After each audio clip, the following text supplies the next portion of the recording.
Hello friends, welcome to my channel S K garden tips. ನಾನು ಸುಮತಿ. ಇವತ್ತಿನ ವೀಡಿಯೋದು ಮಾತ್ರ ತುಂಬ ಇಂಟ್ರೆಸ್ಟ್ ಆದ ವೀಡಿಯೋ. ಇದು ತುಂಬ ಯೂಸ್ಫುಲ್ ವೀಡಿಯೋ. ನೀವು ಸ್ಕಿಪ್ ಮಾಡಲಾರ್ದೆ ಕೊನೆ ತನಕ ನೋಡಿದರೆ ನಿಮಗೆ ಗೊತ್ತಾಗುತ್ತೆ. ತುಂಬ ಜನ ಕೇಳಿದ ಕ್ವಶನ್ ಇದು. ಅಕ್ಕ, ನಿಮ್ಮ ಹತ್ರ ಇರೋ ಗ್ರೋ ಬ್ಯಾಗ್ಸನ್ನು ನಮಗೆ ಪರಿಚಯ ಮಾಡಿಕೊಡಿ, ಯಾವ ಸೈಜಲ್ಲಿ ಯಾವ ಥರದ ತರಕಾರಿ ಹಾಕಬೇಕು, ಯಾವ ಗಿಡ ಬೆಳೆಸ್ಬೇಕು ಗೊತ್ತಾಗ್ತಾ ಇಲ್ಲ ಹೇಳಿ ಅಂತ ಹೇಳಿದರು. ಅದಕ್ಕೋಸ್ಕರ ಈ ವಿಡಿಯೋದಲ್ಲಿ ಕಂಪ್ಲೀಟಾಗಿ ಮಾಹಿತಿ ಕೊಡ್ತೀನಿ. ಇವತ್ತು ಈ ವಿಡಿಯೋದಲ್ಲಿ ನನ್ನ ಹತ್ರ ಇರೋ ಗ್ರೋ ಬ್ಯಾಗ್ಸನ್ನು ಕೆಲವೊಂದು ಪರಿಚಯ ಮಾಡಿಕೊಡ್ತೀನಿ. ನೆಕ್ಸ್ಟ್ ಇನ್ನೊಂದು ಪಾರ್ಟ್ ಬರುತ್ತೆ, ಸೆಕೆಂಡ್ ಪಾರ್ಟ್ ಬರುತ್ತೆ. ಅದನ್ನು ಕೂಡ ನೀವು ನೋಡಿದರೆ ಕಂಪ್ಲೀಟಾಗಿ ನಿಮ್ಗೆ ಗೊತ್ತಾಗುತ್ತೆ. ಸ್ಕಿಪ್ ಮಾತ್ರ ಮಾಡಬೇಡಿ. ಫಸ್ಟ್ ಟೈಮ್ ನೋಡ್ತಾ ಇದ್ದರೆ ಸಬ್ಸ್ಕ್ರೈಬ್ ಮಾಡ್ಕೊಳ್ಳಿ, ಓಕೆನಾ? ಸರಿ, ನೋಡಿ, ಇದು ನನ್ನ ಹತ್ರ ಇರೋ ಗ್ರೋ ಬ್ಯಾಗಲ್ಲಿ ದೊಡ್ಡ ಗ್ರೋ ಬ್ಯಾಗ್. ಇದು ತುಂಬ ದೊಡ್ಡಕ್ಕಿದೆ, ಅಂದರೆ 3.5 ಫೀಟು ದೊಡ್ಡಕ್ಕಿದೆ. ಇದು ಅಗಲ ಕೂಡ ತುಂಬ ಇದೆ, ಉದ್ದ ಅಗಲ ಎರಡು ದೊಡ್ಡಕ್ಕಿದೆ. ಇಂಥ ಗ್ರೋ ಬ್ಯಾಗಲ್ಲಿ ಹಣ್ಣಿನ ತರಕಾರಿ ಆಗಲಿ ಇಂಥದ್ದೆಲ್ಲ ಬೆಳೆಸ್ಕೊಳ್ಳೋಕ್ಕೆ ತುಂಬ ಈಸಿ ಆಗುತ್ತೆ. ಯಾಕಂದರೆ ಎಲ್ಲರಿಗೂ ಡ್ರಮ್ ಸಿಕ್ಕಲ್ಲ. ಆದರೆ ಈ ಥರ ಗ್ರೋ ಬ್ಯಾಗ್ಸ್ ಏನಾದ್ರು ಸಿಕ್ಕಿದರೆ ನಿಮಗೆ ಅದನ್ನು ತರಿಸ್ಕೊಂಡ್ಬಿಟ್ಟು ನೀವು ಅದರಲ್ಲಿ ಆರಾಮಾಗಿ ಬೆಳೆಸ್ಕೊಬೋದು, ಓಕೆನಾ? ಇದು ನೋಡಿ, ಇದು 1 ಫೀಟಷ್ಟು ಮಣ್ಣು ಕಮ್ಮಿ ಇದೆ. ತುಂಬ ಜನ ಅಂದ್ಕೊತಾರೆ, ಅಕ್ಕ ಅಷ್ಟು ಕಮ್ಮಿ ಮಣ್ಣಲ್ಲಿ ಹೇಗೆ ಬೆಳೀತೆ ಅಂತ. ನಾನು ಮಣ್ಣು ಜಾಸ್ತಿ ಹಾಕಿದ್ದೆ, ಮಳೆಯಲ್ಲಿ ನೀರಲ್ಲಿ ಆ ಗಿಡ ಬೆಳೆದು ಅದೆಲ್ಲ ತೊಗೊಂಡಿತ್ತಲ್ಲ, ಅದಕ್ಕೋಸ್ಕರ ಅರ್ಧ ಆಗಿದೆ. ಇದಕ್ಕೆ ಮಣ್ಣು ಹಾಕ್ತೀನಿ ನಾನು. ಇದಕ್ಕೆ ಸ್ಟ್ಯಾಂಡ್ ಮಾಡಿಸ್ಬೇಕಾಗಿದೆ ಈ ಒಂದು 4-5 ಇದಕ್ಕೆ. ಆ ಸ್ಟ್ಯಾಂಡ್ ಮಾಡಿಸಿದ್ರ ಮೇಲೆ ಮಣ್ಣು ಫುಲ್ ಮಾಡೋಣ ಅಂತ. ಯಾಕಂದ್ರೆ ಮಣ್ಣು ಹಾಕಿದ್ರ ಮೇಲೆ ಎತ್ತಕ್ಕಾಗಲ್ಲ, ಅದಕ್ಕೋಸ್ಕರ ಹಾಗೆ ಬಿಟ್ಟಿದ್ದೀನಿ. ನೋಡಿ, ಇದರಲ್ಲಿ 2 ಸೈಜ್ ಇದೆ, ಆ ಕಡೆ ಈ ಕಡೆ ದೊಡ್ಡದು ಇಟ್ಟಿದ್ದೀನಿ. ಇದು ಇನ್ನೊಂದು ಸೈಜು. ಈ ಸೈಜಿಂದ 4 ಇದೆ ಗ್ರೋ ಬ್ಯಾಗ್ಸ್ ನನ್ನ ಹತ್ರ.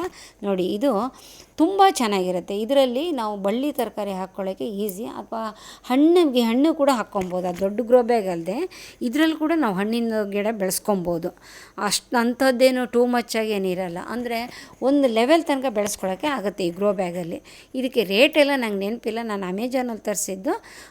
ನೀವು ಸಿಕ್ಕಿದರೆ ನೋಡಿ, ಇಲ್ಲ ಅಂತ ಹೇಳಿದರೆ ಬೇರೆ ಕಂಪ್ನಿದು ಯಾವುದೋ ತೊಗೊಬೋದು. ನೋಡಿ, ಇದು ಕೂಡ ತುಂಬ ದೊಡ್ಡದಿದು. ಇವೆರಡು ಸಿಕ್ಕಾಪಟ್ಟೆ ದೊಡ್ಡದು. ಇದರಲ್ಲಿ ನಾನು ಹಾಕಿದ್ದೆ, ಅವರೇ ಬಳ್ಳಿ ಹಾಕಿದ್ದೆ. ಯಾಕಂದರೆ ಬಳ್ಳಿ ತರಕಾರಿಗೆ ಯಾವಾಗಲೂ ದೊಡ್ಡ ಗ್ರೋ ಬ್ಯಾಗ್ಸ್ ಬೇಕಾಗುತ್ತೆ, ಓಕೆನಾ? ಅವೆರಡು ಸೈಜ್ ನೋಡಿದ್ರಲ್ಲ, ಇದು 3ನೇ ಸೈಜ್. ನೋಡಿ, ಇದು 16 ಇಂಚಸ್ಸಿಂದ 18 ಇಂಚಸ್ ನೆನಪಾಗ್ತಾಯಿಲ್ಲ ನಾನು. ಇದು ಕೂಡ ತುಂಬ ದೊಡ್ಡಕ್ಕೆ ಇದೆ. ಇದರಲ್ಲಿ ನಾವು ಯಾವುದೇ ಥರ ತರಕಾರಿನಾರು ಆರಾಮಾಗಿ ಬೆಳೆಸ್ಕೊಬೋದು. ಹಣ್ಣಿನ ಗಿಡ, ಸಣ್ಣ ಹಣ್ಣಿನ ಗಿಡ ಬೆಳೆಸ್ಕೊಬೋದು, ಅಥವಾ ಬದನೆ ಗಿಡ, ಬೆಂಡೆ ಗಿಡ, ಇಲ್ಲ ಅಂತೇಳಿದರೆ ಮೆಣಸಿನ ಗಿಡ, ಇಂಥದ್ದು ಟೊಮೆಟೊ, ಇಂಥದ್ದು ಯಾವ್ದು ಬೇಕಾದ್ರೂ ಬೆಳೆಸ್ಕೊಬೋದು. 2-3 ಆರಾಮಾಗಿ ಬೆಳೆಯುತ್ತೆ ಈ ಸೈಜಲ್ಲಿ. ಇವಕ್ಕೆಲ್ಲ ಸ್ಟ್ಯಾಂಡ್ ಮಾಡಿಸಿರಲಿಲ್ಲ ನಾನು, ಸ್ಟ್ಯಾಂಡ್ ಮಾಡಿಸ್ಬೇಕು. ತಗೊಳ್ಳೋಣ 1 ಇಯರ್ ಆಗಿದೆ, ಈ ಸರ್ತಿನಾರು ತೊಗೊಬೇಕು. ನೋಡಿ, ಇದರಲ್ಲೆಲ್ಲ ಕಂಪ್ಲೀಟಾಗಿ ಎಲ್ಲ ಬಳ್ಳಿ ತರಕಾರಿ ಇತ್ತು, ಕೆಲವೆಲ್ಲ ಹೋಯ್ತು. ಯಾಕಂದರೆ ಅದು 2-3 ತಿಂಗಳು ಮಾತ್ರ ಇರುತ್ತಲ್ಲ, ಅವೆಲ್ಲ ಸೀಸನಲ್ಲೂ. ಅದಾದ ತಕ್ಷಣ ತೆಗೆದುಬಿಡ್ತೀವಿ. ಇಲ್ಲ ಪರ್ಮನೆಂಟಾಗಿ ಕೂಡ ಕೆಲವು ಗಿಡಗಳನ್ನ ಹಾಕ್ಕೊಳಕ್ಕೆ ಬರುತ್ತೆ ನಮ್ಗೆ. ಇದರಲ್ಲಿ ಪರ್ಮನೆಂಟಾಗಿರೋದಂದರೆ ಮೆಣಸಿನ್ಕಾಯಿ ಆಗಲಿ ಅಥವಾ ಬದನೆಕಾಯಿ ಆಗಲಿ, ಇಂಥದ್ದೆಲ್ಲ ಹಾಕ್ಕೊಬೋದು. ಈ ವೈಟ್ ಗ್ರೋ ಬ್ಯಾಗ್ಸ್ ಬಗ್ಗೆ ಕೂಡ ನಿಮಗೆ ಎಕ್ಸ್ಪ್ಲೇನ್ ಮಾಡ್ತೀನಿ. ನೆಕ್ಸ್ಟ್ ಇನ್ನೊಂದು ಕಡೆ ಇದೆ, ಅದನ್ನು ನಾನು ಎಕ್ಸ್ಪ್ಲೇನ್ ಮಾಡ್ತೀನಿ. ಇವಾಗ ಮಾತ್ರ ಎಲ್ಲ ಅದರಲ್ಲೆಲ್ಲ ಬೇರೆ ಗಿಡ ಎಲ್ಲ ಹುಟ್ಕೊಂಡಿದೆ, ಕೆಲವುದೆಲ್ಲ ಬೆಳೆದಿದ್ದಿದೆ, ಅವೆಲ್ಲ ತೆಗಿತೀನಿ. ಇದು ಇನ್ನೊಂದು ಸೈಜ್. ಇದು ಅವರು ಓನ್ಲಿ ಸೊಪ್ಪಿಗೋಸ್ಕರ ಮಾಡಿದ್ದಿದ್ದು. ಅಂದರೆ ಅಗಲ ಜಾಸ್ತಿ ಇರುತ್ತೆ, ಆಳ ಕಮ್ಮಿ ಇರುತ್ತೆ. ನಮಗೆ ಇದು ಎಷ್ಟು ಹೈಟ್ ಇರುತ್ತೆ ಅಂದರೆ 4-5 ಇಂಚಸ್ ಮಾತ್ರ ಇರುತ್ತೆ.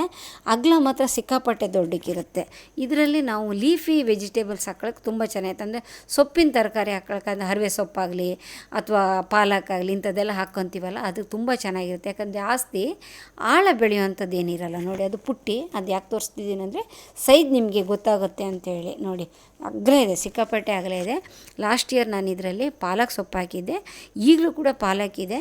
ಪಾಲಕ್ಕು ತುಂಬ ನಾವು ಎಲೆ ತೆಗಿತಾ ಇದ್ರೆ ಅದೇನಾಗುತ್ತೆ ಅಂದರೆ 2-3 ವರ್ಷ ತುಂಬ ಚೆನ್ನಾಗಿ ಬರುತ್ತೆ. ನೋಡಿ, ಈಗ ಹೊಸ ಮಳೆ ಬಂತಲ್ಲ, ನೋಡಿ ಇಷ್ಟು ಚೆನ್ನಾಗಿ ಚಿಗುರು ಬರ್ತಾಯಿದೆ. ನೋಡಿ, ಈ ವರ್ಷ ಕೂಡ ಆರಾಮಾಗಿ ಇದರಲ್ಲಿ ಸೊಪ್ಪು ಬರುತ್ತೆ.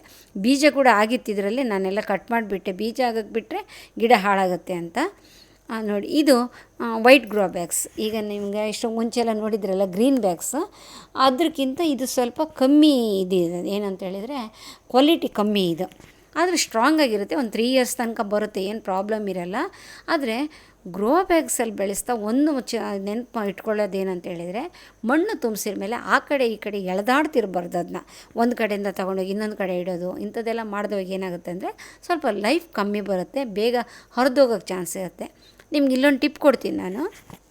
ಗ್ರೋ ಬ್ಯಾಗ್ಸಲ್ಲಿ ತುಂಬ ಜನ ಬೆಳೆಸ್ತಾ ಇದ್ದೀರಲ್ಲ, ಅದನ್ನು ಈ ಥರ ಬಿಡಬೇಡಿ, ಅದನ್ನ ತುದಿನ ಹಾಗೆ ಬಿಡಬೇಡಿ. ಅದು ಬಿಟ್ಟರೆ ಏನಾಗುತ್ತೆ ಅಂದರೆ ಹೊರದೋಗೋಕ್ಕೆ ಚಾನ್ಸ್ ಇರುತ್ತೆ. ಅದು ಗಟ್ಟಿ ಸ್ಟ್ರಾಂಗ್ ಆಗಿರಲ್ಲ. ಅದೇ ನಾವು ಒಂದು ಫೋಲ್ಡ್ ಮಾಡಿದ್ವಿ ಅಂದ್ಕೊಳ್ಳಿ, ಆವಾಗ ನಮ್ಮ ನೀರು ಹಾಕಿದವಾಗ ಮಡಚಿ ಹೋಗಲ್ಲ ಅದು. ಇನ್ನೊಂದೇನಾಗುತ್ತೆ ಅಂದರೆ ತುದಿ ಸ್ಟ್ರಾಂಗಾಗಿರುತ್ತೆ. ಅದೇ ನಾವು ತುದಿ ಸೀದಾ ಇಟ್ವಿ ಅಂದರೆ ಅದು ಬೇಗ ಹರಿದೋಗುತ್ತೆ, ತುದಿಗೆ ಬಿಸಿಲಿಗೆ ಇದಕ್ಕೆಲ್ಲ ಹರಿದೋಗುತ್ತೆ. ಅದೇ ನಾವು ಗಿಡ ಸ್ಟಾರ್ಟಿಂಗಲ್ಲಿ ನೆಟ್ಟಿದ್ದೀವಿ ಅಂದ್ಕೊಳ್ಳಿ, ಆವಾಗ ಈ ಥರ 3-4 ಫೋಲ್ಡ್ ಮಾಡಿಬಿಟ್ರೆ ನಮಗೆ ಮಣ್ಣು ಕಮ್ಮಿ ಹಿಡಿಯುತ್ತೆ. ಗಿಡ ಬೆಳೆದಂಗೆ ಒಂದೊಂದೇ ಫೋಲ್ಡ್ ತೆಗೆದುಬಿಟ್ಟು ನಾವು ಮಣ್ಣು ಗೊಬ್ಬರ ಹಾಕ್ತಾಯಿದ್ರೆ ಗಿಡ ಸ್ಟ್ರಾಂಗಾಗಿ ಬೆಳೆಯುತ್ತೆ. ಈಗ ನಾವು ಬೀಜ ಅಂತ ಹಾಕ್ತೀವಲ್ಲ, ಸಣ್ಣ ಬೀಜಕ್ಕೆ ದೊಡ್ಡದು ಬೇಕಾಗಲ್ಲ, ಸ್ವಲ್ಪ ಕಮ್ಮಿ ಹಾಕಿಬಿಟ್ಟು ಅದು ಒಂದೊಂದೇ ಫೋಲ್ಡ್ ನಾವು ಬಿಚ್ಕೊತ ಬರ್ಬೋದು. ನೋಡಿ, ಇದರಲ್ಲೆಲ್ಲ ಬದನೆ ಹಾಕ್ಬೋದು, ಮೆಣಸಿನ್ಕಾಯಿ ಹಾಕ್ಬೋದು, ಈ ಥರದ್ದೆಲ್ಲ ಹಾಕ್ಬೋದು. ಓಕೆನಾ. ಈಗ ಇಷ್ಟಕ್ಕೂ ಮುಂಚೆ ನೋಡಿದ್ರಲ್ಲ, ಆ ಗ್ರೋ ಬ್ಯಾಗ್ಸ್ಗಿಂತ ಇದು ಇನ್ನೊಂದು ಸ್ವಲ್ಪ ಕಮ್ಮಿ ರೇಟಿಂದು. ಇದ್ರ ಲೈಫ್ ಒಂದು 2 ಇಯರ್ಸ್ ಮಾತ್ರ ಇರುತ್ತೆ, ಜಾಸ್ತಿ ಏನಿರಲ್ಲ. ಯಾಕಂದ್ರೆ ಬೇಗ ಹರಿದೋಗುತ್ತೆ. ಕ್ವಾಲಿಟಿ ಕಮ್ಮಿ ಇದ್ದಂಗೂ ರೇಟ್ ಕಮ್ಮಿ ಇರುತ್ತೆ. ರೇಟ್ ಜಾಸ್ತಿ ಇತ್ತಂದರೆ ಕ್ವಾಲಿಟಿ ಸ್ವಲ್ಪ ಚೆನ್ನಾಗಿರುತ್ತೆ. ಇದರಲ್ಲಿ ನೋಡಿ ಮೆಣಸಿನ್ಕಾಯಿ ಇದೆ, ಕಳೆದ ವರ್ಷದ ಮೆಣಸಿನ್ಕಾಯಿ, ಅದು ಹುಳ ಬಂದಿತ್ತು, ಎಲ್ಲ ಕಟ್ ಮಾಡಿಬಿಟ್ಟು ಔಷಧಿ ಹಾಕಿದ ಮೇಲೆ ಇಷ್ಟು ಚಿಗುರು ಬಂದಿದೆ ನೋಡಿ. ಇದು ಹೇಳಿದ್ನಲ್ಲ ಕಮ್ಮಿ ರೇಟಿಂದ, ಇದು ಗ್ರೋ ಬ್ಯಾಗ್ಸ್ ಇದು ನೋಡಿ. ನಾನು ಒಂದು 2-3 ಏನು ಮಾಡಿದ್ದೀನಿ, ಆ ಸೈಡಿಗೆ ಈ ಸೈಡಿಗೆಲ್ಲ ಸ್ವಲ್ಪ ಎಳೆದಾಡೋದ್ರಿಂದ ನೋಡಿ ಹರಿದೋಗಿದೆ ನೋಡಿ ಇಲ್ಲಿ. ಅದನ್ನೇ ನಾನು ಹೇಳಿದ್ದು ನಿಮಗೆ, ಸ್ಟ್ಯಾಂಡಲ್ಲಿ ಇಡಲಿಲ್ಲ, ಆ ಕಡೆ ಈ ಕಡೆ ಎಳೆದಾಡ್ತಿದ್ದೀವಿ ಅಂದರೆ ಬೇಗ ಹರಿದೋಗುತ್ತೆ. ನೋಡಿ ಇಲ್ಲಿ ನೋಡಿ, ಇದು ಕೂಡ ಹರಿದೋಗ್ತಾಯಿದೆ ನೋಡಿ. ಅಂದರೆ ಈ ವರ್ಷ ಮಾತ್ರ ಇದು ಲಾಸ್ಟ್. ಇನ್ನು ನೆಕ್ಸ್ಟ್ ಇಯರಿಗೆ ಇದು ಬರಲ್ಲ. ನೆಕ್ಸ್ಟ್ ಇಯರಿಗೆ ನಾನು ಇದ್ರದ್ದೆಲ್ಲ ಮಣ್ಣು ಗೊಬ್ಬರ ಎಲ್ಲ ತೆಗೆದುಬಿಟ್ಟು ಬೇರೆ ಗ್ರೋ ಬ್ಯಾಗ್ ತೊಗೊಂಡ್ಬಿಟ್ಟು ಅದರಲ್ಲಿ ನಾವು ನೆಡಬೇಕಾಗತ್ತೆ. ಈ ವರ್ಷ ಇದು ಲಾಸ್ಟ್. ಅಂದರೆ ನಮಗೆ 2 ಇಯರ್ಸ್ 1.5 2 ಇಯರ್ಸ್ ಮಾತ್ರ ಈ ಕ್ವಾಲಿಟಿದು ಇದಾಗುತ್ತೆ. ಅದೇ ಸ್ವಲ್ಪ ಜಾಸ್ತಿ ಕ್ವಾಲಿಟಿ ಇದ್ದಿದ್ದು ತುಂಬ ಚೆನ್ನಾಗಿ ಬರುತ್ತೆ. ಅದು ನೋಡಿ, ಅದು ಇನ್ನೊಂದು ಗ್ರೋ ಬ್ಯಾಗು ಗ್ರೀನ್ ಕಲರ್ದು. ಬದನೆ ಗಿಡ ಎಲ್ಲ ನಾನು ಇದರಲ್ಲೇ ನೆಟ್ಟಿದ್ದೀನಿ, ಅದು ಗ್ರೋ ಬ್ಯಾಗ್ಸಲ್ಲೇ ನೆಟ್ಟಿದ್ದೀನಿ ಎಲ್ಲದನ್ನು. ಯಾಕಂತೇಳಿದರೆ ಗ್ರೋ ಬ್ಯಾಗ್ಸ್ ನಮಗೆ ಕಮ್ಮಿ ರೇಟಲ್ಲಿ ಸಿಕ್ಕುತ್ತೆ. ಇನ್ನೊಂದು ನಮಗೆ ಯೂಸ್ಫುಲ್ಲಾಗಿರುತ್ತೆ. ಯಾಕೆ ಯಾವಾಗಲೂ ಇದಂತೆಲ್ಲ ಪರ್ಮನೆಂಟಾಗಿ ಏನಿರಲ್ಲ. ಇವೆಲ್ಲ ಯಾವುದೋ ಬದನೆ ಆಗಲಿ, ಮೆಣಸಿನ್ಕಾಯಿ ಆಗಲಿ, ಬದನೆ ಆಗಲಿ, ಇವಕ್ಕೆಲ್ಲ ಲೈಫು 2 ಇಂದ 3 ಇಯರ್ಸ್ ಮಾತ್ರ. ಆಮೇಲೆ ತೆಗೆದ್ಬಿಟ್ಟು ಬೇರೆ ಹಾಕಬೇಕಾಗುತ್ತೆ. ನೋಡಿ, ಇವೆಲ್ಲ 3 ಲೈನ್ ಕೂಡ ಟೊಮೆಟೊ, ಮಿರ್ಚಿ, ಬದನೆ ನೆಟ್ಟಿದ್ದು, ಅದೆಲ್ಲ ಹಳೆ ಸಬ್ಸ್ಕ್ರೈಬರ್ ಗೊತ್ತಿರ್ಬೋದು. ಈಗ ನಿಮ್ಗೆ ಇನ್ನೊಂದು ಇದ್ರ ಬಗ್ಗೆ ಪರಿಚಯ ಮಾಡಿಕೊಡ್ತೀನಿ. ಇದು ಟಬ್ಬು, ಬ್ಲ್ಯಾಕ್ ಟಬ್ಬು. ಇದು ಬೇರೆ ಕಲರಲ್ಲಿ ಸಿಗ್ಬೋದೇನೋ, ನಮ್ಮ ಹೈದ್ರಾಬಾದಲ್ಲಿ ಮಾತ್ರ ಜಾಸ್ತಿ ಬ್ಲ್ಯಾಕ್ ಕಲರಲ್ಲೇ ಸಿಗುತ್ತೆ. ಇದು 100 ರುಪೀಸು. ನಾ ತರಿಸಿದ್ದು 110 ಆಗಿತ್ತು. ನಿಮ್ಮ ಏರಿಯಾದಲ್ಲಿ ಲೋಕಲಲ್ಲಿ ಸಿಕ್ಕಿದರೆ ನೀವು ಟ್ರೈ ಮಾಡಿ. ಇದು ಆನ್ಲೈನಲ್ಲಿ ತರಿಸ್ಕೊಂಡು ಸ್ವಲ್ಪ ರೇಟ್ ಜಾಸ್ತಿ ಆಗುತ್ತೇನೋ. ಈ ಬ್ಲ್ಯಾಕ್ ಟಬ್ಬಲ್ಲಿ ಮಾತ್ರ ಯಾವುದೇ ಥರದ್ದು ಕೂಡ ನಾವು ಬೆಳೆಸ್ಕೊಬೋದು. ಅಂದರೆ ಈಗ ಬೆಂಡೆ ಗಿಡ ನೆಡಬೇಕು ಅಂದ್ಕೊಳ್ಳಿ, 2-3-4-5 ಗಿಡ ಕೂಡ ಹಾಕ್ಕೊಬೋದು, 4-5 ಬೀಜ ಕೂಡ ಹಾಕ್ಕೊಬೋದು. ಇಲ್ಲ ಈ ಥರ ಸೊಪ್ಪಿಂದು ಕೂಡ ಹಾಕ್ಕೊಬೋದು. ಇದು ಪರ್ಮನೆಂಟ್ ಆಗಿರುತ್ತೆ. ಅದು ಸಿಲೋನ್ ಬಸ್ಲೆ ಅಂತಾರಲ್ಲ ಅದು. ನೋಡಿ, ಇದರಲ್ಲಿ ಬದನೆಯಲ್ಲಿ ಎಷ್ಟು ಚೆನ್ನಾಗಿ ಬೆಳ್ಕೊಂಡಿದೆ ನೋಡಿ, ತುಂಬ ಚೆನ್ನಾಗಿ ಬೆಳೆಯುತ್ತೆ. ಯಾಕಂದರೆ ಇದರಲ್ಲಿ ಮಣ್ಣು ಜಾಸ್ತಿ ಹಿಡಿಯೋದ್ರಿಂದ ತುಂಬ ಚೆನ್ನಾಗಿ ಬೆಳೆಯುತ್ತೆ. ಇದರಲ್ಲಿ ನಾವು ಬಳ್ಳಿ ತರಕಾರಿ ಕೂಡ ಹಾಕ್ಕೊಬೋದು. ಬಳ್ಳಿ ಅಂದರೆ ಈ ಸೋರೆ ಆಗಲಿ, ಹೀರೆಕಾಯಿ ಆಗಲಿ, ಅಥವಾ ಪಡವಲಕಾಯಿ ಆಗಲಿ, ಇಂಥದ್ದು ಯಾವುದಾದ್ರು ಬಳ್ಳಿ ಬೆಳ್ಕೊಂಡು ಹೋಗುವಂಥ ಕ್ರೀಪರ್ಸ್ ತುಂಬ ಚೆನ್ನಾಗಿರುತ್ತೆ ಇದು. ಇಲ್ಲ ನಾವು ಬದನೆಕಾಯಿ ಗಿಡ ನೆಡ್ತೀವಿ, ಬೆಂಡೆ ಗಿಡ ನೆಡ್ತೀವಿ, ಟೊಮೆಟೊ ನೆಡ್ತೀವಿ, ಮಿರ್ಚಿ ನೆಡ್ತೀವಿ, ಅದು ಏನೇ ಪ್ರಾಬ್ಲಮ್ ಇರಲ್ಲ. ಎನಿ ಗಿಡ, ಯಾವ ಗಿಡ ಬೇಕಾದರೂ ನೀವು ಈ ಬ್ಲ್ಯಾಕ್ ಟಬ್ಬಲ್ಲಿ ನೆಟ್ಕೊಬೋದು. ಇದು ತುಂಬ ಚೆನ್ನಾಗಿರುತ್ತೆ. ಇದ್ರ ಲೈಫ್ ಕೂಡ ತುಂಬ ಚೆನ್ನಾಗೇ ಬರುತ್ತೆ. 7-8 ಇಯರ್ಸ್ ತನಕ ಬರುತ್ತೆ ಅಂತೆ. ನನಗಂತೂ ಇನ್ನೂ ಹೊಸದಾಗಿ ತರಿಸ್ಕೊಂಡಿದ್ದು 1 ಇಯರ್ ಆದರೂ ಕೂಡ ಎಲ್ಲೂ ಏನೂ ಪ್ರಾಬ್ಲಮ್ ಆಗಿಲ್ಲ.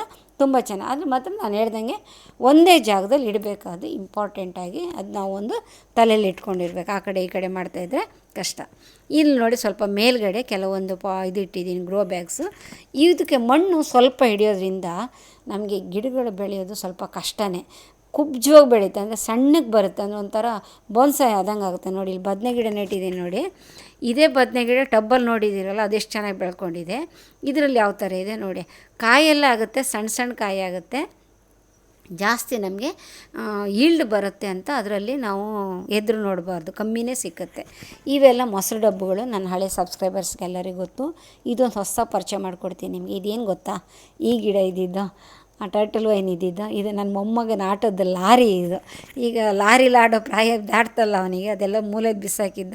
ನಾನೊಂದು ಸ್ವಲ್ಪ ಮಣ್ಣು ಹಾಕಿ ಟರ್ಟಲ್ ವೈನ್ ನೆಟ್ಟಿದ್ದೆ ನೋಡಿ, ಎಷ್ಟು ಚೆನ್ನಾಗಿದೆ ನೋಡಿದರೆ. ತುಂಬ ಗ್ರೀನಾಗಿದೆ. ಅಷ್ಟು ಬೇಸಿಗೆಲ್ಲ ಅಂತ ಬಿಸಿಲಲ್ಲಿ ಕೂಡ ಗ್ರೀನ್ ಕಲರ್ ಐತೆ. ನೆಕ್ಸ್ಟ್ ಇಯರ್ ಈ ಡಬ್ಬದಲ್ಲೆಲ್ಲ ಅದನ್ನೇ ನೆಡಬೇಕಂತ ಡಿಸೈಡ್ ಮಾಡಿದ್ದೀನಿ. ಬೇರೆ ಪ್ಲ್ಯಾನ್ ಇದೆ, ಅದು ಮಾಡಿದ ಮೇಲೆ ನಿಮಗೆ ಎಕ್ಸ್ಪ್ಲೇನ್ ಮಾಡ್ತೀನಿ. ಇವೆಲ್ಲ ಪೇಂಟ್ ಡಬ್ಬುಗಳು, ಕೆಲಸ ಕಾರ್ಯ ಇಲ್ದಿದ್ದಕ್ಕೋಸ್ಕರ ಎಲ್ಲ ಪೇಂಟ್ ಹಾಕಿದ್ದೀನಿ. ನಿಮಗೆ ಅಷ್ಟು ಅನುಕೂಲ ಇಲ್ದಿದ್ದರೆ ಹಾಗೆ ಕೂಡ ನಾವು ಯಾವುದೇ ಗಿಡ ಕೂಡ ಬೆಳೆಸ್ಕೊಬೋದು. ಮೆಣಸಿನ ಗಿಡ, ಇಂಥ ಸಣ್ಣ ಪುಟ್ಟ ಗಿಡಗಳೆಲ್ಲ ನೋಡೋಕ್ಕೆ ತುಂಬ ಚೆನ್ನಾಗಿರುತ್ತೆ.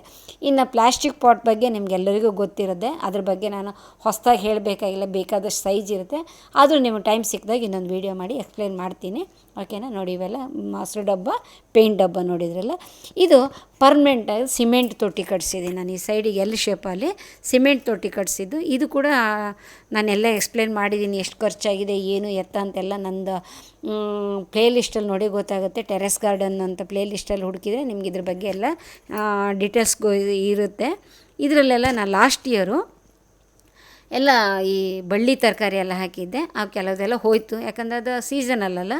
ಆಮೇಲೆ ಏನೋ ಆ ಕಡೆ ಕನಕಾಂಬರ ಗಿಡ ಇತ್ತಲ್ಲ, ಅದ್ರ ಬೀಜ ಎಲ್ಲ ಇದ್ರ ಹಾಕೋದ್ರಿಂದ ಕನಕಾಂಬರ ಗಿಡ ಹುಟ್ಟಿದೆ. ಅದನ್ನ ತೆಗೆದು ಬೇರೆ ಕಡೆ ನೆಡಬೇಕು. ಇದನ್ನು ಈ ಗ್ರೋ ಬ್ಯಾಗ್ಸ್ ಇಲ್ಲಿ ಯಾಕೆ ಬಂದಿದೆ ಅಂತ ನಿಮ್ಗೊಂದು ಕ್ವಶನ್ ಬಂದಿರ್ಬೋದು ತಲೆಗೆ. ಈ ಇದರಲ್ಲಿ ಇಷ್ಟು ಮಣ್ಣಿಂದ ಸಾಕಾಗಲಾರ್ದೆ ಗ್ರೋ ಬ್ಯಾಗ್ಸ್ ಯಾಕೆ ನೆಟ್ಟಿದ್ದಾರೆ ಅಂತ. ಇದಕ್ಕೊಂದು ಸಣ್ಣ ಕತೆ ಇದೆ. ಈ ಗ್ರೋ ಬ್ಯಾಗ್ಸ್ ಬೇರೆ ಕಡೆ ಇತ್ತು, ಅದನ್ನು ತೋರಿಸ್ತೀನಿ ನಾನು ನಿಮ್ಗೆ ಎಲ್ಲಿತ್ತು ಅಂತ. ಅದರಲ್ಲಿ ನಾನು ಹಾಗಲ ಬೀಜ ಹಾಕಿದ್ದೆ. ಹಾಗಲ ಗಿಡ ಹುಟ್ಟಿದ ಮೇಲೆ ನನಗೊಂದು ಐಡಿಯಾ ಬಂತು. ಆ ಮೂಲೆಯಲ್ಲಿ ಇರ್ತದು, ಆ 4 ಜೊತೆಗೆ ಇದು ಒಂದಿತ್ತು. 5 ಪಾಟ್ ಇಟ್ಟಿದ್ದೆ ಅಲ್ಲಿ. ಹಾಗಲ ಬಳ್ಳಿ ಹಾಕಿದ ತುಂಬ ಚೆನ್ನಾಗಿ ಬಂತದು. ಅಯ್ಯೋ ಇದಾಗುತ್ತಲ್ಲ, ಹಾಳಾಗುತ್ತಲ್ಲ, ಇಲ್ಲಿ ಮಣ್ಣು ಜಾಸ್ತಿ ಇದೆಯಲ್ಲ ಅಂತ ತಗೊಂಬಂದು ಇಲ್ಲಿಟ್ಟೆ. ಅವಾಗ ಏನಾಗುತ್ತೆ ಅಂದರೆ ಬೇರೆ ಕೆಳಗಡೆ ಹೋಗಿಬಿಟ್ಟು ಸಿಕ್ಕಾಪಟ್ಟೆ ಬೆಳೆದಿದೆ ಅದು. ಇವಾಗೆಲ್ಲ ಮಳೆ ಬಂತಲ್ಲ, ಕಾಯಿ ಚೆನ್ನಾಗಾಗುತ್ತೆ. ನೋಡಿ, ಇದು ಬದನೆ ಗಿಡದ ಬಗ್ಗೆ ಕೂಡ ಎಕ್ಸ್ಪ್ಲೇನ್ ಮಾಡ್ತೀನಿ ನಿಮ್ಗೆ, ಯಾಕೆ ಅದು ಆ ಥರ ಇದೆ, ಯಾಕೆ ತೋರಿಸಿದೆ ಅಂತ ನೆಕ್ಸ್ಟ್ ಇನ್ನೊಂದು ವೀಡಿಯೋದಲ್ಲಿ ಎಕ್ಸ್ಪ್ಲೇನ್ ಮಾಡ್ತೀನಿ. ಇದರಲ್ಲೆಲ್ಲ ಇವಾಗ ಬದನೆ ಗಿಡ, ಹರಿವೆ ಗಿಡ ಇಂಥದ್ದೆಲ್ಲ ಹುಟ್ಕೊಂಡಿದೆ. ಕೆಲವೊಂದು ಅವರೆ ಗಿಡಗಳು ಇದೆ, ಈಗ ಪೂರ್ತಿ ಏನು ಹೋಗಿಲ್ಲ. ಇದಕ್ಕೂ ಕೂಡ ಮಣ್ಣು ಗೊಬ್ಬರ ತುಂಬಿಸ್ಬಿಟ್ಟು ನಾನು ಬೇರೆ ಬೀಜ ಹಾಕ್ತೀನಿ. ಯಾಕಂತೇಳಿದರೆ ಆ ಬ್ಲ್ಯಾಕ್ ಟಬ್ಸ್ ಇದೆಯಲ್ಲ, ಇನ್ನೊಂದು 10 ತರಿಸ್ಬೇಕಂತ ಮಾಡಿದ್ದೀನಿ. ಸ್ಟ್ಯಾಂಡು ಅದೆಲ್ಲ ತರಿಸಿದ ಮೇಲೆ ಒಂದೇ ಸರ್ತಿ ಕೆಲಸದವ್ರು ಅಂತ ಕರೆಸ್ಬಿಟ್ಟು ಮಣ್ಣು ಗೊಬ್ಬರ ಇವಕ್ಕೆಲ್ಲ ತುಂಬಿಸ್ಬಿಟ್ಟು ಒಂದು ಸ್ವಲ್ಪ ರೀಮಾಡ್ಲಿಂಗ್ ಮಾಡ್ತೀನಿ ನಾನು ಇದನ್ನು ಟೆರೆಸ್ ಗಾರ್ಡನ್ನ. ಯಾಕಂದರೆ ಯಾವಾಗಲೇ ಸ್ವಲ್ಪ ಮಣ್ಣು ಗೊಬ್ಬರ ಹಾಕ್ತಾ ಇರಬೇಕಾಗತ್ತೆ, ಇಲ್ಲ ಅಂಥೇಳಿ ಗಿಡ ಸರಿಯಾಗಿ ಬೆಳೆಯಲ್ಲ. ಇದು ಫಸ್ಟ್ ಪಾರ್ಟ್ ಫ್ರೆಂಡ್ಸ್ ನೀವು ನೋಡಿದ್ದು. ಈ ಗ್ರೋ ಬ್ಯಾಗ್ಸ್ ಬಗ್ಗೆ ಇನ್ನೊಂದು ಸ್ವಲ್ಪ ಡೀಟೇಲ್ಸ್ ಕೊಡೋದಿದೆ ನಿಮಗೆ. ನೆಕ್ಸ್ಟ್ ಪಾರ್ಟಲ್ಲಿ ನಾನು ನಿಮಗೆ ಎಕ್ಸ್ಪ್ಲೇನ್ ಮಾಡ್ತೀನಿ. ನೀವು ಅದನ್ನು ಕೂಡ ಮಿಸ್ ಮಾಡಲಾರ್ದೆ ನೋಡಿ. ನಾಳೆ ನಾಡಿದ್ರೆ ನಿಮಗೆ ಅಪ್ಲೋಡ್ ಮಾಡ್ತೀನಿ. ಈ ವಿಡಿಯೋ ನೋಡಿದ್ರಲ್ಲ ಏನು ಅನಿಸ್ತು ಅಂತ ನಂಗೆ ಕಾಮೆಂಟಲ್ಲಿ ಹೇಳಿ. ಲೈಕ್ ಕೊಡೋದು ಮಾತ್ರ ದಯಮಾಡಿ ಮರಿಬೇಡಿ. ನೆಕ್ಸ್ಟ್ ವೀಡಿಯೋದಲ್ಲಿ ಬರ್ತೀನಿ. ಬಾಯ್ ಬಾಯ್.